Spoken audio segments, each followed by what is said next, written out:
धुळे जिल्ह्यातील दोंदवाड येथील तरुण शेतकऱ्यांनी नवीन उपक्रम करून शेवगा पिकाचा प्रयोग केलाय। मे महिन्यात शेवगा पिकाची लागवड केली जात असून त्यासाठी गुरुमाठ जमीन ही शेवगा पिकासाठी पोषक असल्याचं शेतकरी संदीप माळी यांनी सांगितलंय। तसेच पावसाळ्यात शेवगा पिकांमध्ये आंतरपीक म्हणून कपासी घेतली जाते, त्यापासून वेगळे उत्पन्न मिळते। ते शेवग्यापासून एकरी 3 ते 4 लाखांचे उत्पन्न बाजारभावानुसार होत असल्याचं शेतकऱ्यांनी सांगितलंय। शेवगामध्ये साधारणतः म्हणजे खत मटेरियल तर चांगल्या पद्धतीने दिलं तर आपल्याला एक झाड कम से कम 5 किलो उत्पन्न देतं। अजून परत सांगितल्याबद्दल सांगावं असं की जोडधंदा पण पाहिजे त्याच्यासाठी।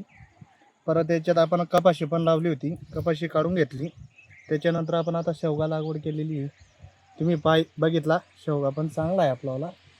बघू आता काय उत्पन्न देतं काय नाही। मार्केट 400 रुपये किलो चालू आहे, पण साधारणतः मला वाटतं की आपला 100 रुपये किलो तरी जायला पाहिजे, बस एवढीच अपेक्षा आपली आहे। एकरीमध्ये काही पण झालं तरी आता हा 1.5 एकर आहे, 1.5 एकरामध्ये 2 टन माल निघतो एका तोड्याला, तर मग साधारणतः हिशोब करून घ्या तुम्ही किती होतात? थोडे तर भरपूर, जसं मटेरियल दिलं तसं खाद्य दिलं त्या पद्धतीने थोडे होता। आपल्यावर आहे सगळं, खात मटेरियल कसं दिलं काय दिलं सगळ्या नियोजन आपण कसं ठेवतो, लहान मुलाला जसं जतन करतो सगळ्या पद्धतीने जतन करावं लागतं। Bureau report, S Marathi news, Dhule.